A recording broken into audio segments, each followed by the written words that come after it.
many views are we getting? Hey everybody, welcome back to AmeriPolish Academy Online. Another one of our live demonstrations here today. Please bear with us. We are trying some new microphones out. Hopefully everything sounds good. If there are any audio issues, just let us know and we can revert back to older mic that I know works, but the sound quality may not be as good. Moving into what we're doing today, we're going to present the SmartFloor Refinement System on a walk-behind power trowel. We're going to show you how to attach the universal blade holders, detach them, everything that kind of goes with that abrasive system. What we're not going to do today is show you how to use the chemicals that are within the system. We'll point out when you would supposed to be, say, applying densifier, grouting, etc. We will point that out, but for the sake of not making you guys watch a floor dry or anything like that, we have decided to omit the chemicals. If you want to see all of that in about a 10-minute video, there is a SmartFloor Refinement System tutorial video on the YouTube channel. You can go watch that. We cover application of densifier and all that stuff there, so you can see it. I think that's all I have to kind of start with. We're just going to get into it. I know one thing, we need to get different lighting in here. Yeah, because I'm looking at it, and I'm sure they don't want to see my ugly mug, but yeah, the lighting in our new warehouse, we're still kind of putting things together. I had mentioned in other videos that we had just moved into a new building. This is that new building. We're still trying to figure out and work out some of the issues that come up. This is our first one we're doing inside. Last week our live video was outside, so lighting wasn't an issue. I mean, it was an issue. It got too bright out there and too hot. But I just kind of want to touch base what he said. We are not using chemicals on this. We just want to showcase on how well our tooling works on concrete. Adding the chemicals is going to enhance it even more. But you'll see firsthand what the capability of the tools it is by itself. And if you're looking to the right side of the screen there, that's an area where we've already finished. The area we're standing on is what we're actually going to be working on today. And we'll kind of kick off. I see we got some comments in here. Sound quality is not great. Okay. The sound is coming in and out. So what we will do, I'll try this. How about I turn mine off and see if that helps? I was doing that to me earlier. Okay. We do apologize, guys.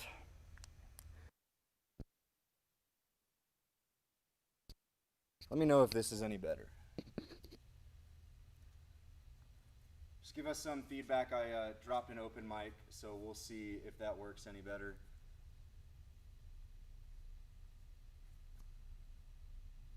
Some new sound. I'll wait to hear from some of you guys in the chat before we move on. If not, I'll revert to the open mic.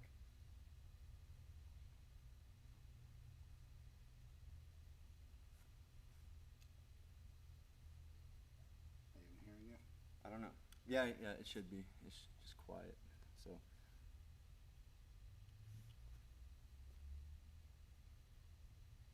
Guy on the right has good sense. So your sound was okay. Okay, I'm just leaving that mic on open right now. If anything changes, you can leave yours on, Gary. Let's see if that fixes. I'll keep looking out, and we'll kind of go from there. Bear with us on this. These are new microphones, so I was hoping to do a little better. I might have to get onto my marketing director to get some different headphones or microphones. Okay. Guys, can you hear me? I'm the one talking. Much better. Okay, so all right. Good to go.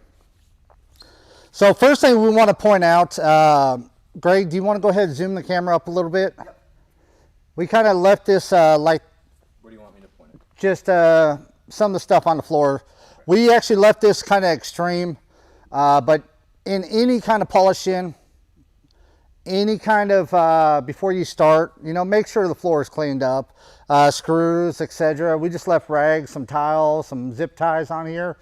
So just wanted to show you guys and make sure that all screws are off the floor, anything that could damage any kind of tooling, no matter if it's our power trowel or, regular tooling for grinders. So what we're gonna do first, you can go ahead and zoom back out, Greg.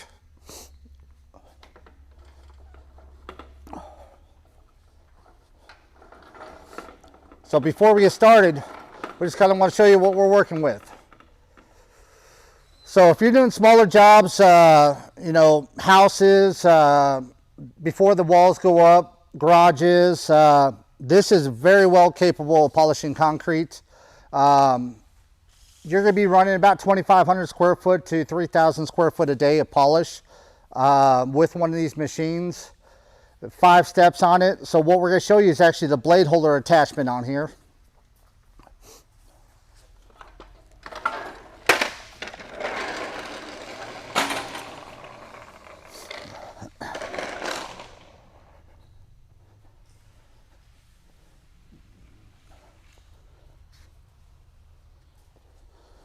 All right, Greg, you want to grab that 1/2 inch wrench real quick? Where'd we put it? Ah, you had it last. I did have it last, and the microphone's got in the way. Right here. Oh, of course. There you go. So with all of our universal blade holders, it's just a 1/2 inch. You can use a wrench or a socket, whichever works. Yeah, I guess I can leave it down until you get it. Yeah.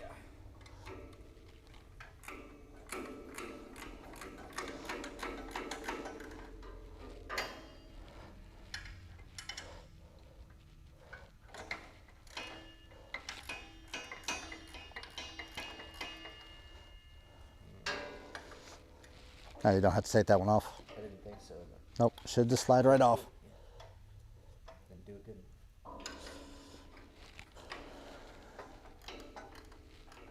Yeah, you got a little lip on that. What's that? You got a little lip, so those have to come off a little bit further.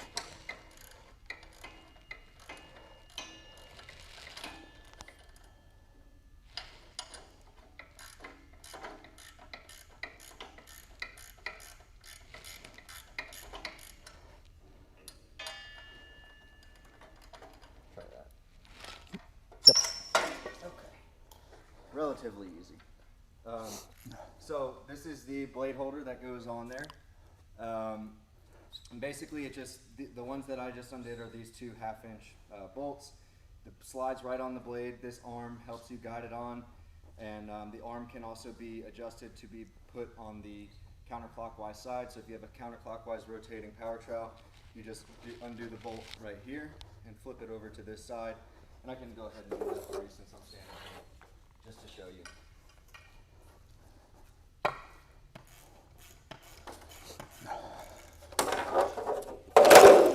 And one good thing about these universal blade holders, it fits on, I'd say about 85% of the power trowel systems on the market. Doesn't matter if it's a rider or a walk behind, the same holders can actually go on either or. That might just have a lot of slurry in it from all the testing I've been doing lately, Greg. You got it? Yep, so this is the little arm that helps guide, and basically it slides into either here, or you can flip it over and slide it into here for counterclockwise. It's got a lot of concrete slurry on it, like Gary said, so, but it's all right. So the bolt here is just a simple little bolt, and we'll tighten it back down and put it back on the machine. And these blades, the ones that we're going to run under here, the tooling is actually the same ones I run under the rider also. So it's a very universal system. Okay, great. So that arm helps me just guide it on, and this blade has a little lip on it, so I'm just trying to get this one out of the way.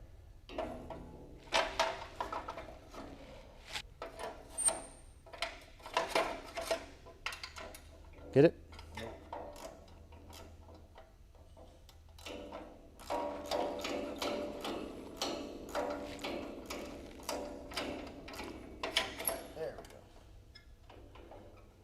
Go ahead and put that down. So I'm having Gary set it down so I can secure this to the blades and be able to really torque it without bending anything.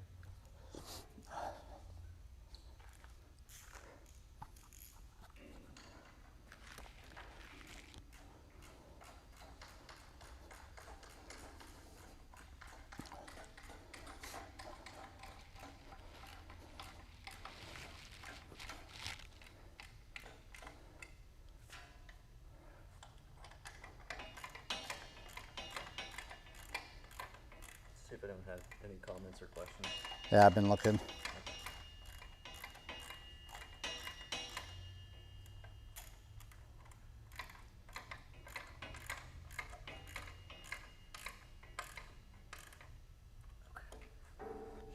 Here, I'll let you go ahead and explain the pads. Okay, so if some of you have seen these videos in the past, some of the SmartFloor videos, I always like to go over the design of the pad and explain a few things. So on the printed side, you have the name of the system, SmartFloor Refinement System, and then right here is a product code. This one's TDP 128-2. That's because that just stands for the one that goes for our power trowel system, and it's a number 2. And then if you look over here, we've coded 000123. That's just so you know what steps in what order, and we always bold out the step that is the pad.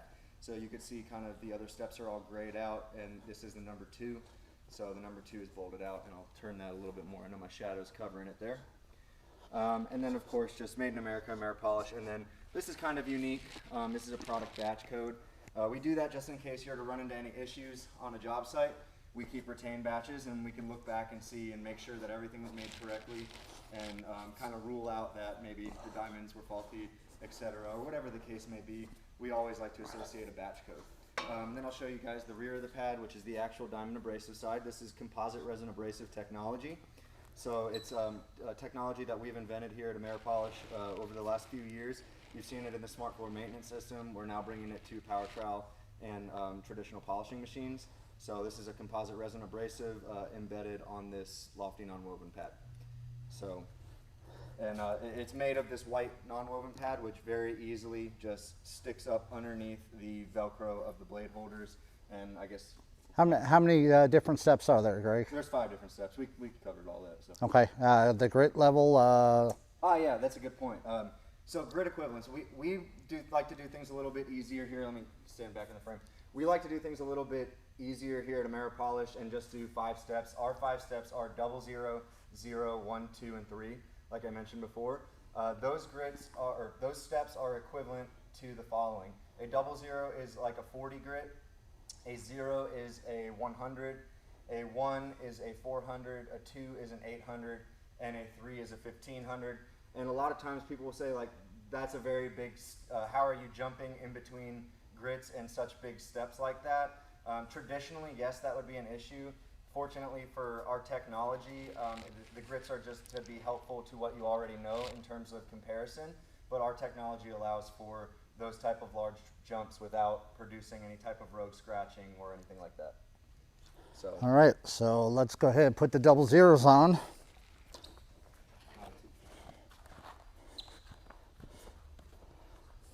One of the things that I really like about this system, and I think compliments we get a lot, are how easy the system is to run. So Gary's just going to tilt the power trowel back, and like I said, these blade holders have Velcro on the bottom of it. That goes right to the pad. So with these, we just stick them on.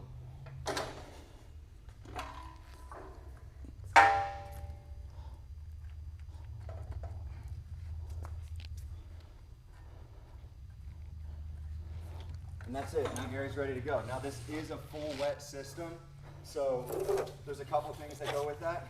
Gary, I don't know if you want to talk about the shroud or... Yeah, we came up with this free float shroud system that's fully adjustable. This shroud, when you add 2 of them, you can run on the rider, or you can actually go on any size power trowel. So it just slides right over it, and like I said, it free floats with the concrete itself. One other unique thing we did, I don't know if I can spin this. If you, yep. So. I'll zoom in.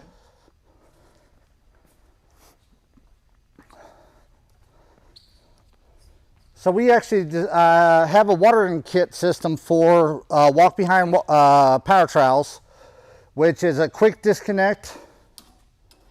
Oh, there's a little leg in the... So a little quick disconnect there, pop it on and off, and you can adjust the water as accordingly. And it goes down right to the center of it. You want to make sure you use enough water so it doesn't dry out. When it starts drying out, it'll get a little bit of stickiness. So for this, I'm going to go ahead and pre-wet the floor a little bit.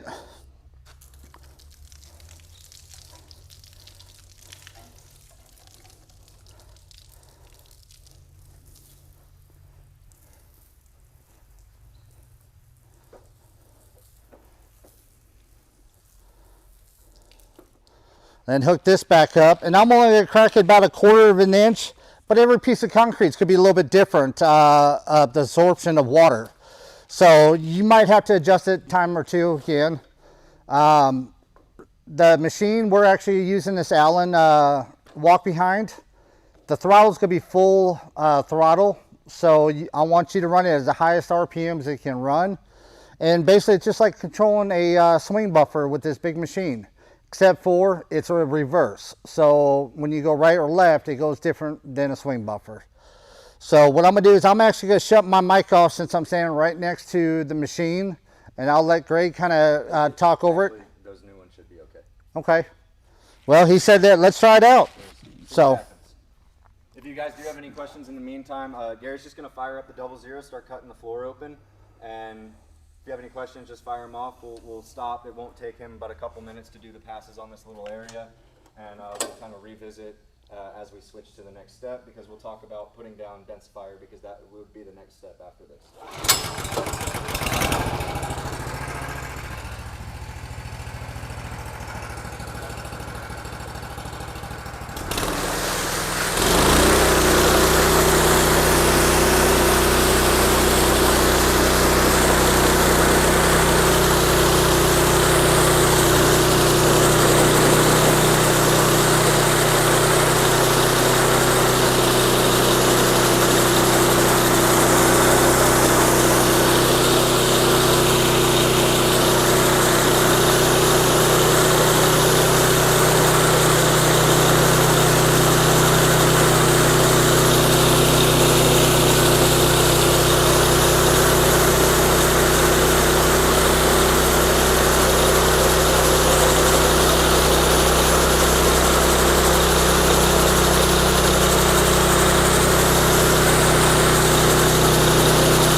Yep. So that's the first step. This floor is not flat. It is not designed for polished concrete, but it's an existing slab. We never know what we're going to get into. So 2 passes on each grit, cross hatching it, and then Greg's emptying out the auto scrubber right now, and auto scrub this off, and then we'll see what we'll have. But after it's cleaned off, this is the point where you want to go ahead and densify the floor or grout coat the floor. So we do have the PG7K grout coat. I would go ahead and put it after this grit, so the zeros will cut it off. I'd grout it first, then densify it, and then cut it off with the zeros.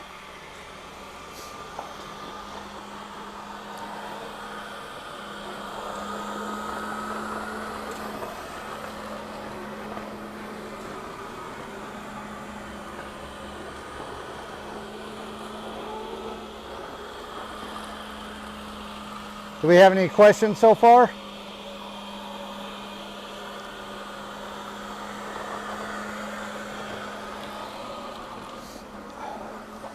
So now what we're going to do is go ahead and switch out to zeros.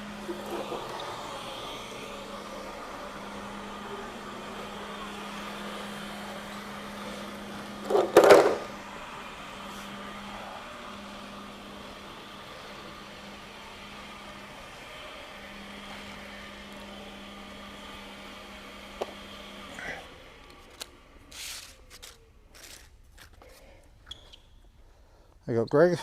Sir. So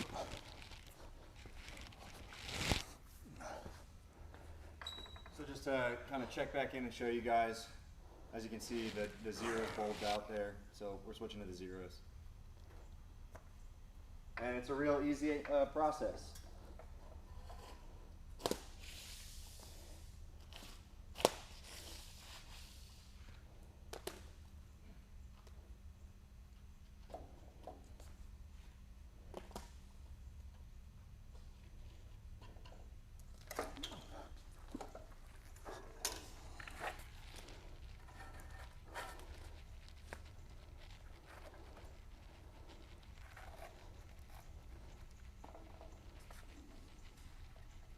Hey, show them those double zeros real quick, because I have close to almost 30,000 square foot on those pads. I was hoping you'd say that. So, like Gary said, what's the average life expectancy from the pads? John, good question.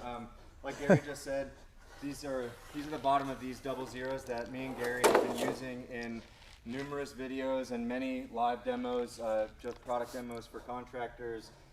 Since what's the date on these? Oh, I think those are the same ones I used at World of Concrete for that slab at at the Allen booth. Yeah, so I'm close to 30,000 on them. Yeah, we've got close to 30,000 on these, and it's really just going to be dependent on the concrete, of course. If you're in the southern United States, that's usually the place we see the most wear. Now, a general rule of thumb for power trowel is probably 20,000 or so square feet. Does that say? 20 to 25,000 on power trowel. That's I think that's the general consensus, what we've gotten.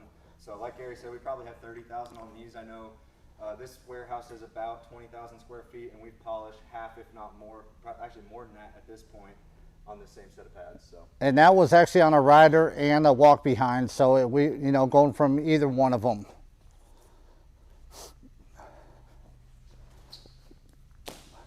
In case we weren't clear, it's 20 to 25,000 is what you should expect. And we're always trying to improve them so they go further. So.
All right, now we're gonna go to ones.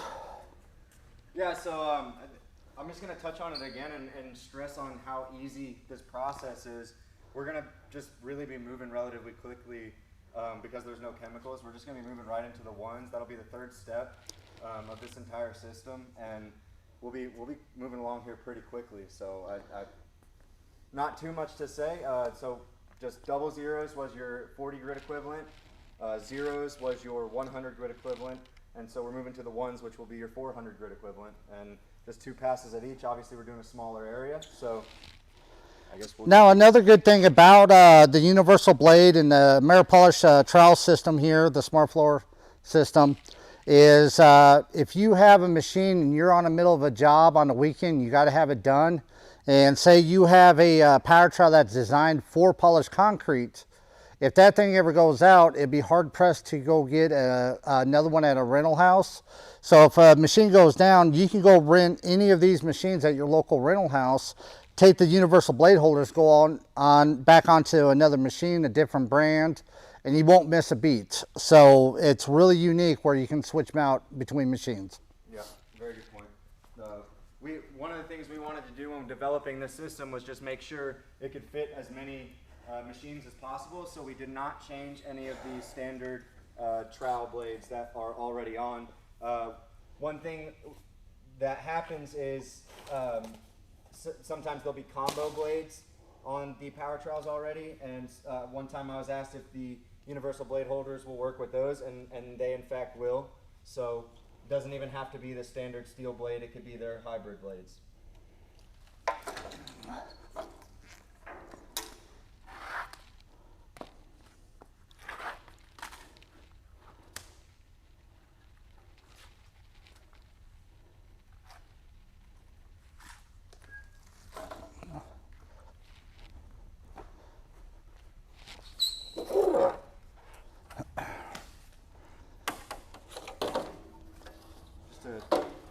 Zeros in there, obviously very little. There's still quite a bit of abrasive left on these. Again, been using these 20,000, 30,000 feet so far.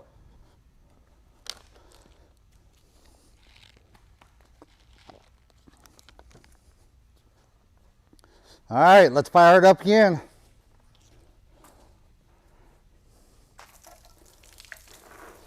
With this system, you'll still achieve a nice salt and pepper finish. One thing you cannot do with this system is go into a full egg. So what I do have contractors doing is using their big machines to grind down a full egg and then coming back with the power trowel over top of it for the speed of it. So that's always an option. The other thing is we focus on DOI. And not so much the gloss points, because DOI is actually easier to maintain, and that follows suit with our DOI pads. So if you're looking for a high gloss floor, this system might not be the best achievable by itself. Gary's talking specifically about the gloss standard, not the sheen associated with it. We're going to get probably between a 70 and 80 DOI, as which most of this floor has done with this system. And the 70-80 DOI is a very nice sheen, aesthetically speaking, is very good. But if you were to score gloss points on it, our diamonds do not have any resin transfer, so those gloss points won't be present. So we should get about anywhere from a 30 to 35 on the gloss on some slabs. So we try to maintain the DOI of the floor because that's a true refinement where we can actually maintain it easier than gloss. You can't cheat DOI like you can cheat gloss or anything that throws off a gloss. But what guys do, if they want that little bit of high gloss where the resin transfer into the floor, they'll use our system and then throw the last step on with a big grinder that actually produces the resin transfer into the concrete to get that high gloss.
such.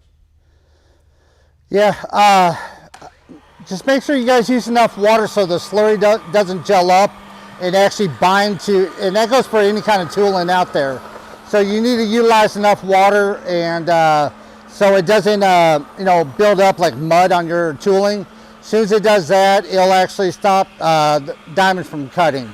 So you want to use enough water, but the higher the grits you go, less and less slurry you're actually be cutting. You'll start seeing like a white milky look to it. By the time we get 3s, there should be just a very small hint of it.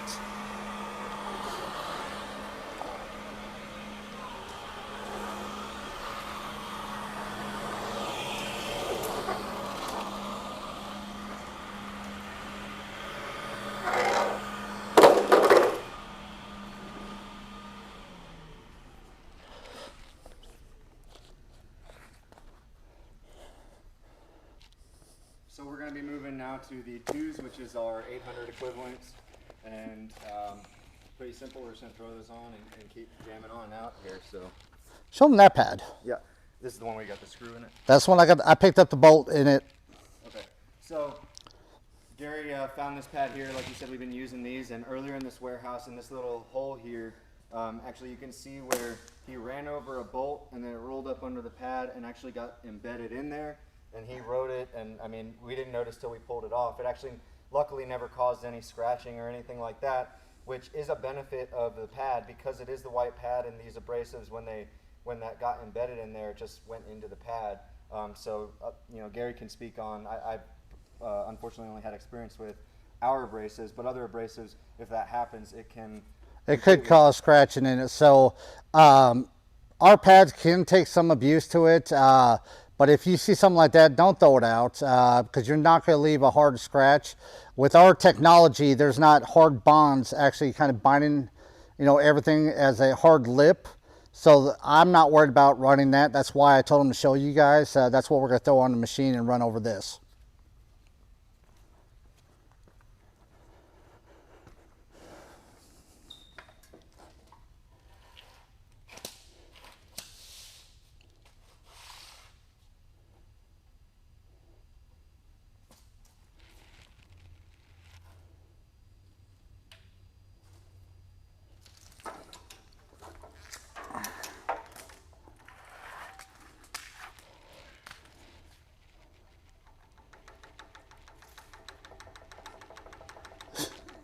You getting tired? No, I don't know what it was. I guess the angle I was holding it.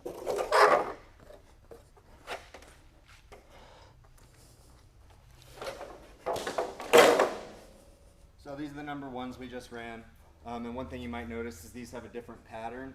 That's not intentional. We've actually since, like we had mentioned, those pads were older, and production has switched to this triangle pattern. And it's to help the water run in a certain direction more efficiently under the pads. So that's the only reason why that pattern changed. And coming out of production, if you order any pads from us, you'll see this triangle pattern on all the steps.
As you go up in grids, you can actually move faster, just like a traditional polishing also.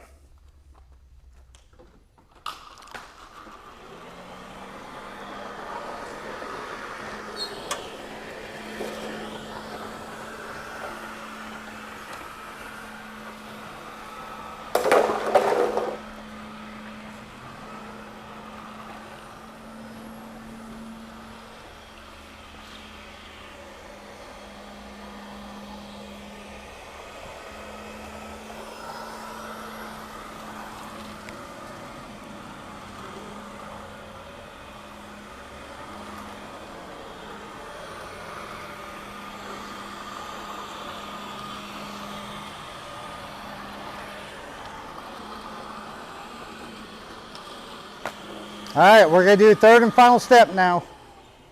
And like we pointed out earlier about the slurry, those number 2s were the first step where you saw the slurry really lighten up. And on these number 3s here, it should just be a light melt.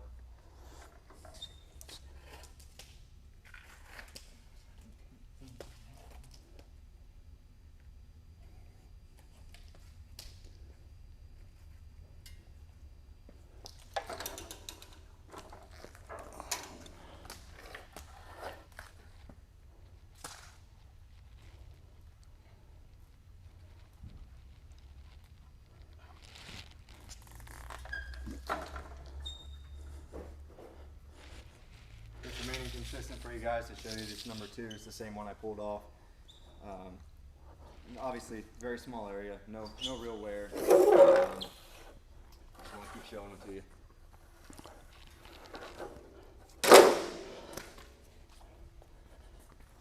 Thank you.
All right, so now we're gonna clean this up and we're gonna go ahead and let it dry for a few minutes.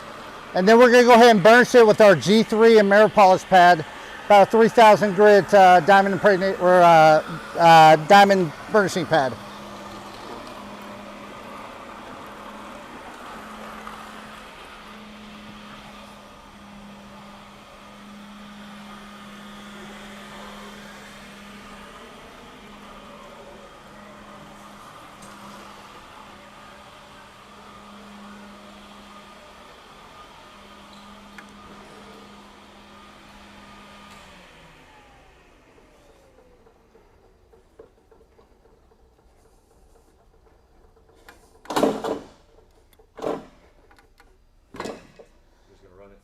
Well, I'm gonna let it dry a little bit. Yeah.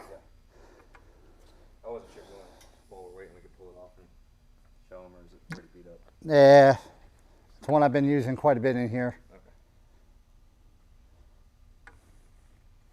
We'll go walk over here and see if we have another one. We're trying to find an extra G3 pad just to show you guys what it looks like.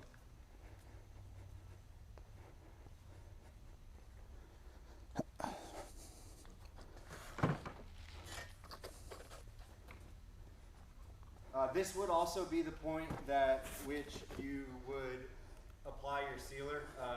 Generally for these floors we recommend SR2. Of course, if you do want those gloss points, you can always apply the 3DSP and SR2, and the 3DSP will provide you with a high gloss point and a nice big pop. Another used one. Yeah. This one's used too, but I just wanted to show you guys a G3 pad. This one's a 21-inch, the one I got in my hand here, and we're going to be using a 27 here in a second. So. And we also make them for the power trowel too. So if you're using a rider for big warehouse, you can actually use the G3 pads on that and burnish the floor with the rider, or this walk behind here. Yeah, we just to reiterate on what Gary's saying, we cut G3 pads also in this square design. So if you don't want, maybe you don't own a burnisher, but you do own a power trowel or whatever the case, you can buy G3 pads just for the power trowel and run that over. It works just as well.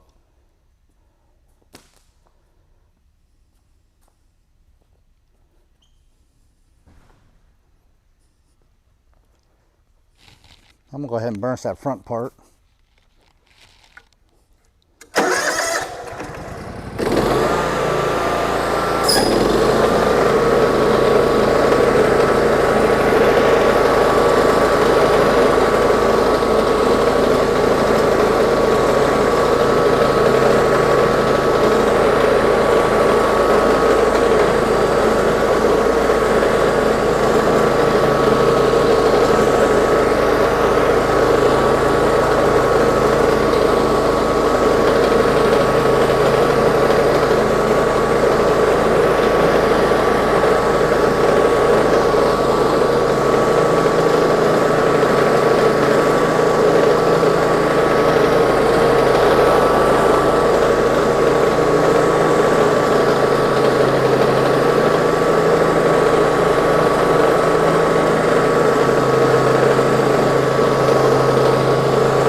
One thing to point out, we were talking about DOI and gloss a little bit earlier.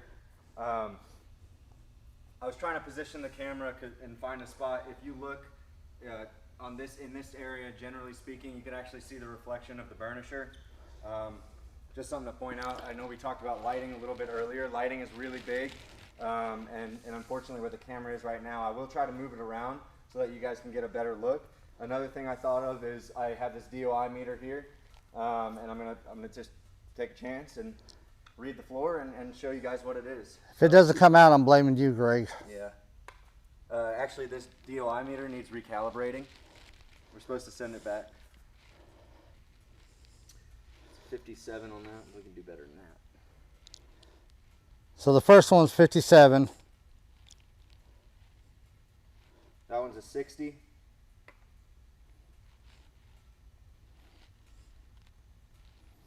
It still has moisture in the slab, but I'm not trying to make no excuses. Just trying to find it. It's a matter of finding a good spot too, because like Gary said, this floor particularly was very wavy. And it has a bunch of spider cracks and everything in it.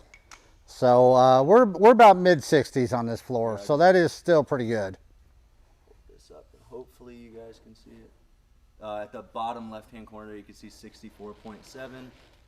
A little bit of haze. That haze was actually picked up from that G3 pad, and you can see the 60-degree gloss is a 21. So I just wanted to point that out. Again, that would also go up if we had densifier on the floor, sealer, grout. If we took all the proper precautions in that regard, we could get these points up, and I might even be able to find a spot where it's better. Just depends, but that's what we generally see is between 60 and 80, and I just wanted to show that to you. I'm going to try to move the camera around and get a better angle so you guys can see that before we close out. But if you have any questions, please ask us. That is pretty much the entire system there, with the exception of chemicals. Let me go ahead and kind of clean this up a little bit and finish burnishing out the whole floor.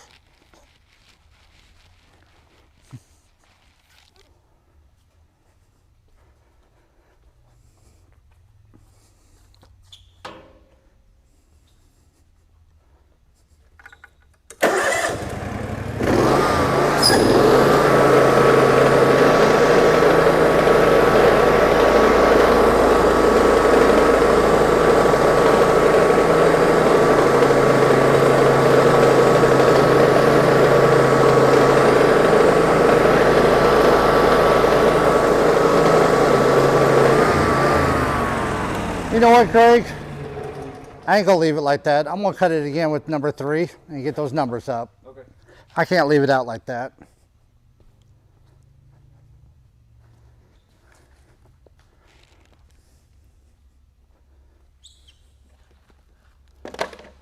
So Gary brings up a good point, and it's something that we ourselves know how to do, and just something we stress. Now I know we've said do 2 passes with each step, but specifically when you get to the number 3s or early on with the double zeros, with the double zeros, if you want a deeper cut, maybe you want to expose some more aggregate, you can spend more time and do more passes with the double zeros. And on the contrary, with the number 3s, if you spend more time on the number 3s, you can spend a lot of time and get those points up even a little higher. So Gary's gonna throw the 3s back on here, and actually try to get the numbers up a little bit so we can get a better DOI reading and show you guys just how to do that. So, especially without using chemicals, we really want to, you know, emphasize on the tooling.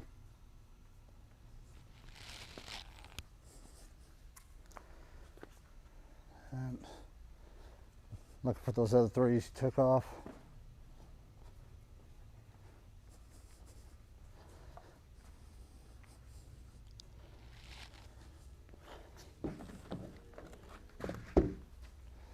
Do you know where those other 3s went, Greg? nope. I need 2 of them.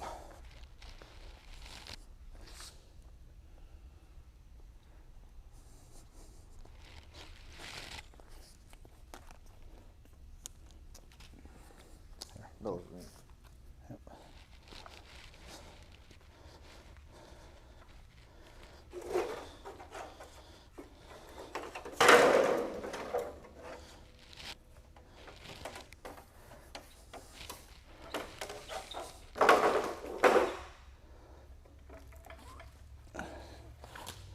Sorry guys, I'm a little OCD on floors.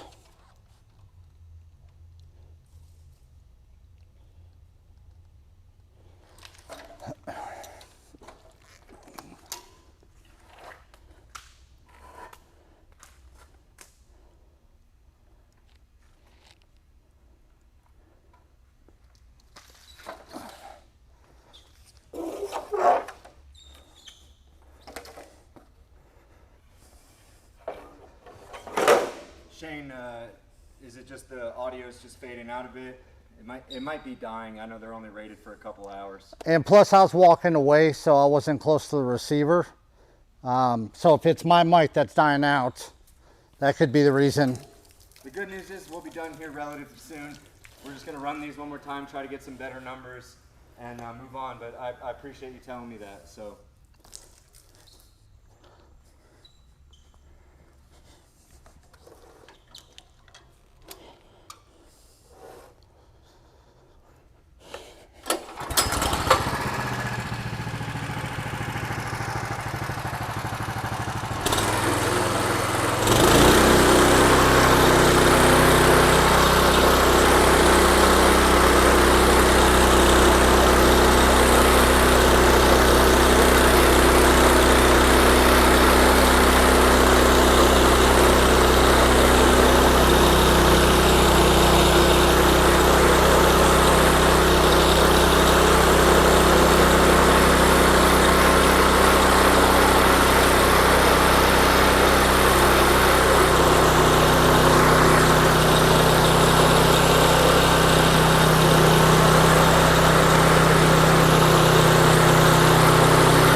Huh? Your microphone's doing well. I think it's just the open one.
All right, let's see if that improved it any.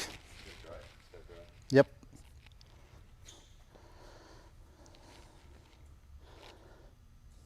Wish that camera could pick up the light bulbs in it. Maybe we'll swing the whole cart around, see if they can pick it up after we burnish it and read it.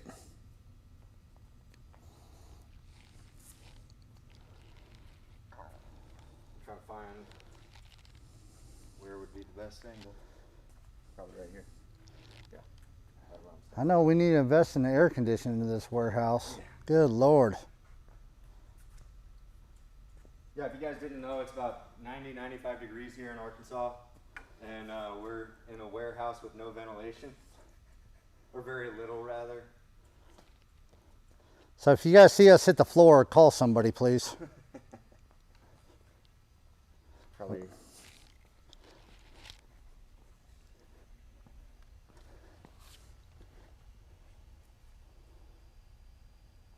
It's just still wet. Are you talking about like a swing machine, floor buffer when you ask about 2 times or 6 times? Because this machine is about 2. Most of them are 2. Now the refinement system or the stain remediation system actually goes on a swing buffer, and those do take up to 6 times running over it to remove a stain or etch out of the floor. But with this system, 2 times. Some floors require maybe the 3rd time. I know in our office when we were doing that, I cut the double zeros a couple more times, trying to expose a little bit more rock, more salt and pepper to it. So the floors could dictate that, but majority of the time 2 passes is enough. Unfortunately on this one, I don't know if it's waviness or if it was my technique at this day. Where Gary's standing, there's a big dip in the floor. I know it's kind of hard for you guys to see, but this floor is just incredibly wavy. But to double down on Gary's point, with the refinement system, which is that goes on the power trowels or traditional polishers, it is a 2 times passing. You can increase that if you want to get more refinement, but you won't necessarily improve leaps and bounds. We're searching for another 10 DOI points here, so Gary ran another 2 passes. But with the SmartFloor maintenance system that goes on a swing machine or an auto scrubber, if you're refurbishing a floor using that, I would recommend at least 6 passes. Obviously, you don't have the down pressure, and the diamonds, the matrix is a little bit different in those components. It's more so the RPM speed also too. Yeah. So you have all the variables on a slow spinning machine. So you might have to cut it a few more times with it. So I'm gonna go ahead and burnish it.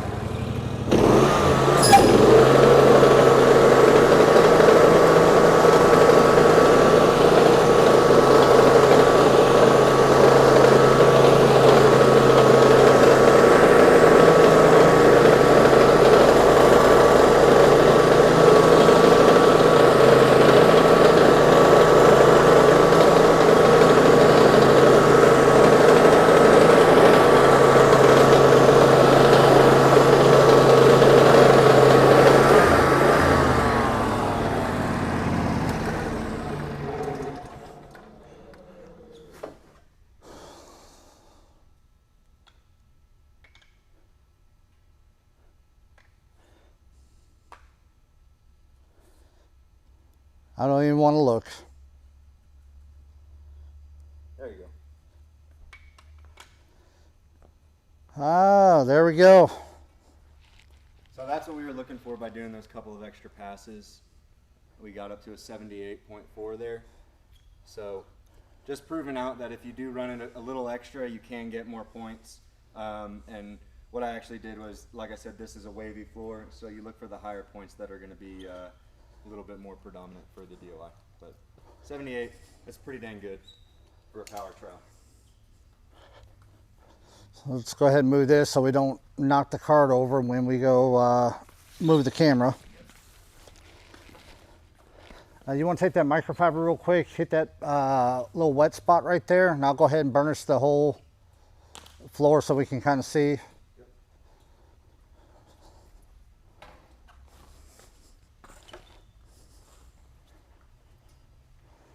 You know, one thing with the burnishing pads, I don't ever recommend hitting, freestanding water puddles with them. They tend to kind of leave a little kaleidoscoping on them. And I found this to be true with a lot of the burnishing pads out there in the market, even with ours. So if there is a puddle, kind of clean it off a little bit. I do utilize this one to kind of dry up the moisture a little bit on it. So now we'll just go ahead and run it over it.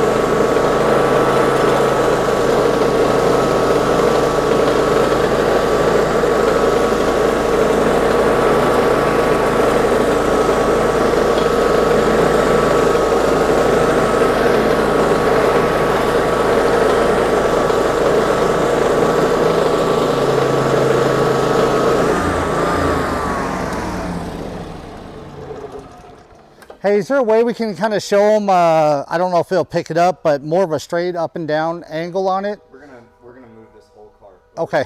That pad is. So, Just kick. Would you put it back? Yep. I didn't know where you have it. Yeah. Right there? Okay, so my All right. camera's gonna go there. I'm gonna have you push the cart and just be careful with that cable.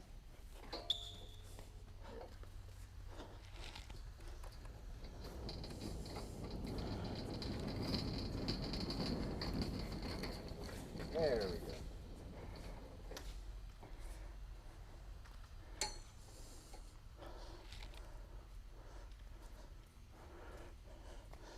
Can you walk that camera a little bit closer? Like that.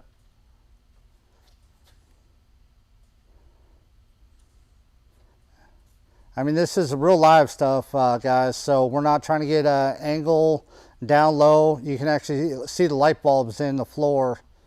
I'll zoom in for some aggregate. Okay.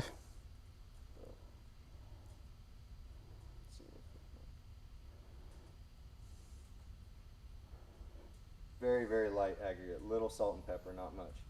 Now stop there and go up a little bit. Let's look at that light bulb.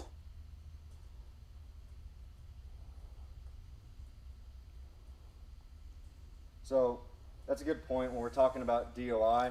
I mean, you can see the clarity of that light reflection.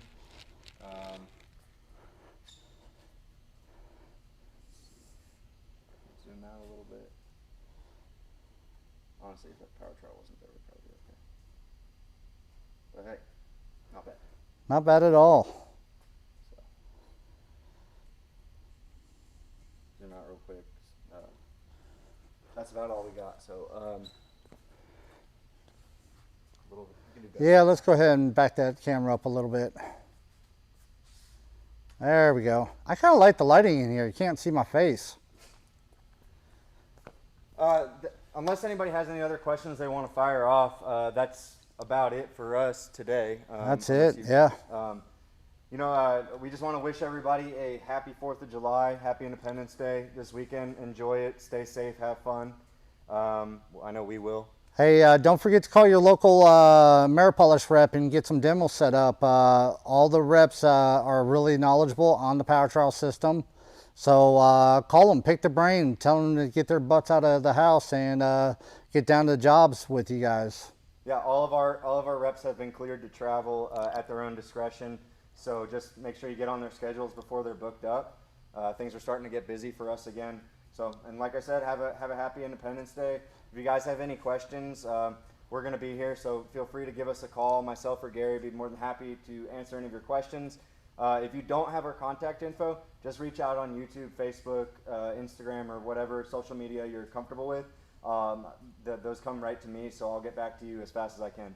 So thank you guys for tuning in this time. We will be bringing more of these live events to you, and hopefully with improvements. Maybe the microphones might have been a little shaky this time. They were better, I think, honestly, still better than what they were last week, and we'll continue to improve on that. So. Yep, sounds good. All right. Thank you, everybody.